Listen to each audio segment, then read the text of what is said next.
عزیز طلباء و طلبات السلام علیکم.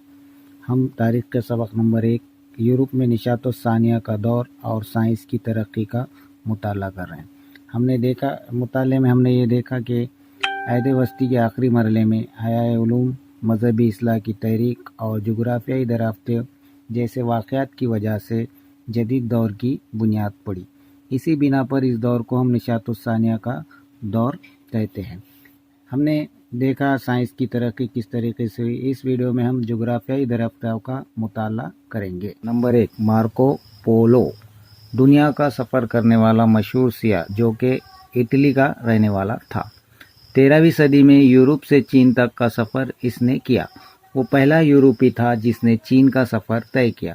یورپ کو چین اور بر صغیر ایشیا کے انجان ممالک سے واقف کرانے والا مارکو پولو تھا. اس نے قبائلی خان کے شاہی دربار تک رسائی حاصل کی. اس نے وہاں رہ کر چینی اور منگولیائی زبان بھی سیکھی، جس سے وہاں کی تہذیب و رسم و رواج اور تاریخ سے یورپ آشنا ہو سکا.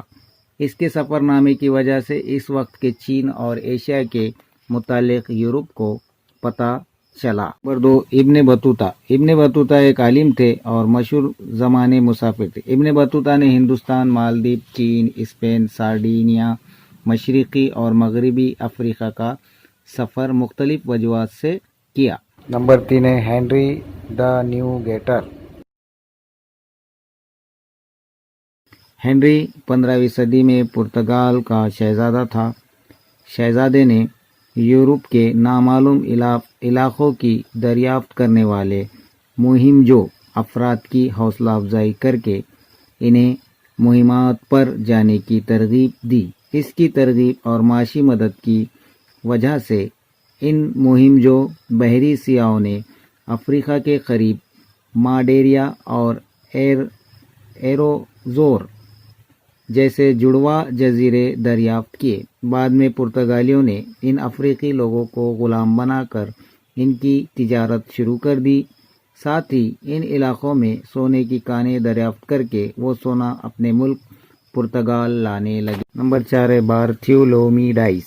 پرتگال کے بادشاہ جان دوم کے حکم اور اصرار پر ڈائس بھارت کا بحری راستہ دریافت کرنے کے لیے سفر پر نکلا. سفر کرتا ہوا وہ افریقہ کے جنوبی کنارے تک ہی پہنچ سکا.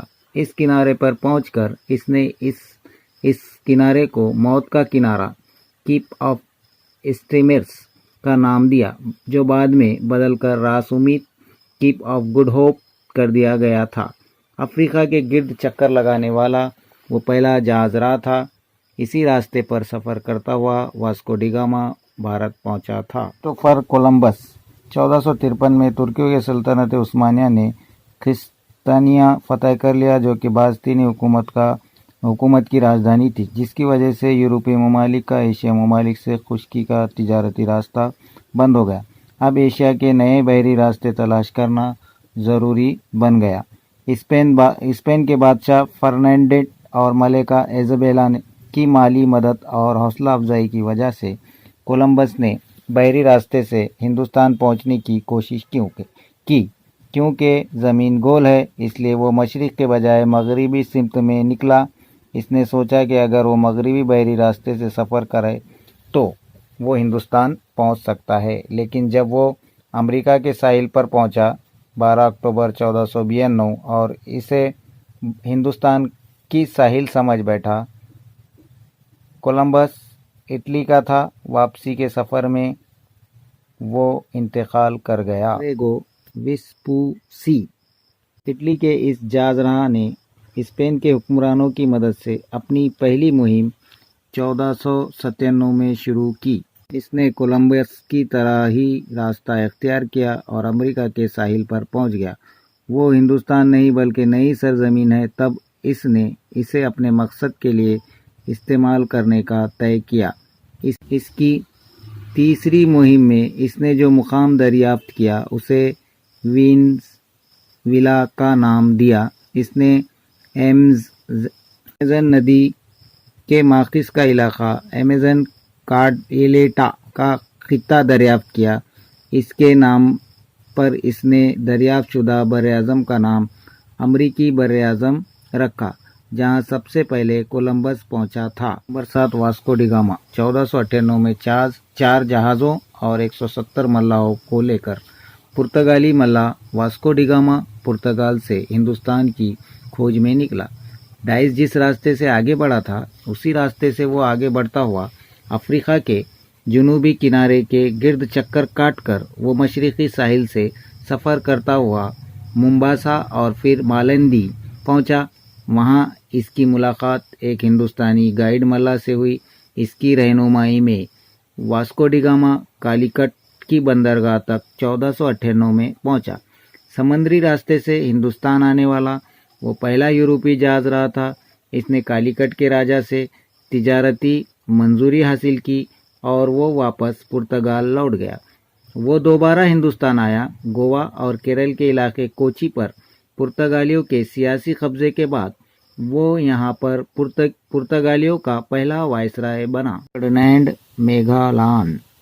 میگلان کو دنیا کے گرد چکر لگانے والے پہلے جہاز راہ کی حیثیت سے شہرت حاصل ہوئی۔ اسپین کے بادشاہ چارلس اول نے 1519 میں دنیا کے گرد چکر لگانے کی ایک مہم کا آغاز کیا، جس میں میگلان بھی شامل تھا۔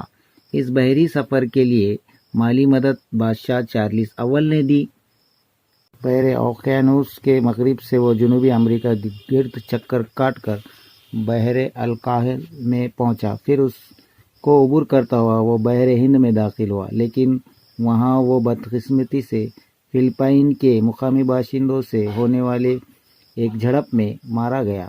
اس کے ساتھیوں نے اس سفر کو جاری رکھا اور دنیا کے گرد چکر لگایا۔ نمبر 9، سیموئل ڈی چیمپلین یہ فرانس کا رہنے والا تھا۔ اس نے شمالی امریکہ کی کھوج کی مہم شروع کی اور وہیں فرانسیسی کالونیاں قائم کی۔ کینیڈا میں کیوبیک شہر قائم کیا۔ ایبل جانسن ٹسمین یہ ہالینڈ کا رہنے والا تھا۔ اس نے نیوزی لینڈ اور شمالی مشرق آسٹریلیا کوئنزلینڈ کے کارپینٹریا کا علاقے کا پتہ لگایا، گیانا جزیرے اور اس کے علاقے کو دریافت کیا۔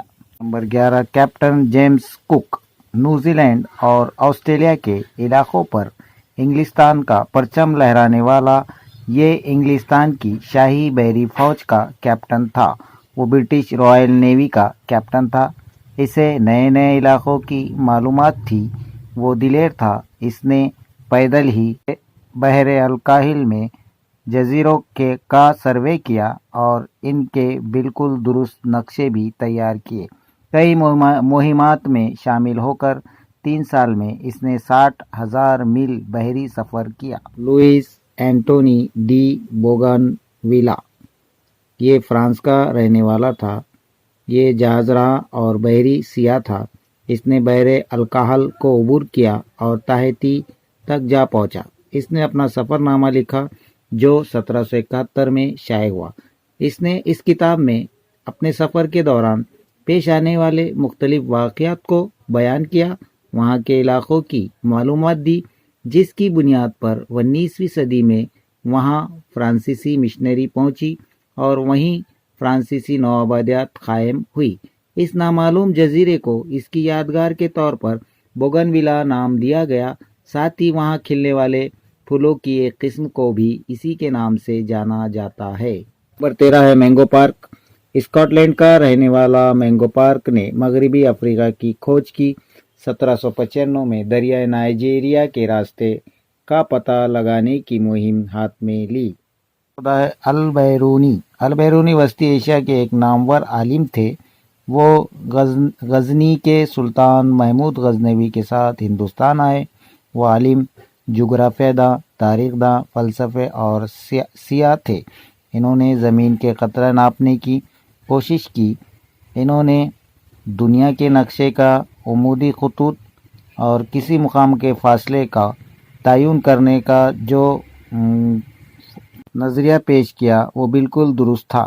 انہوں نے زمین کی گول شکل کی نشاندہی کرتے ہوئے اس کا گول نقشہ بھی تیار کیا۔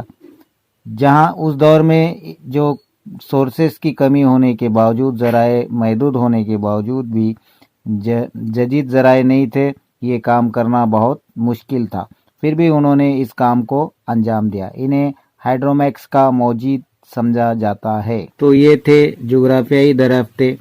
امید ہے آپ کو یہ ویڈیو پسند آیا ہوگا۔ ویڈیو کو لائک، شیئر اور سبسکرائب کرنا نہ بھولیے۔ انشاءاللہ اگلے ویڈیو میں اور نئی معلومات کے ساتھ حاضر ہوں گے۔ خدا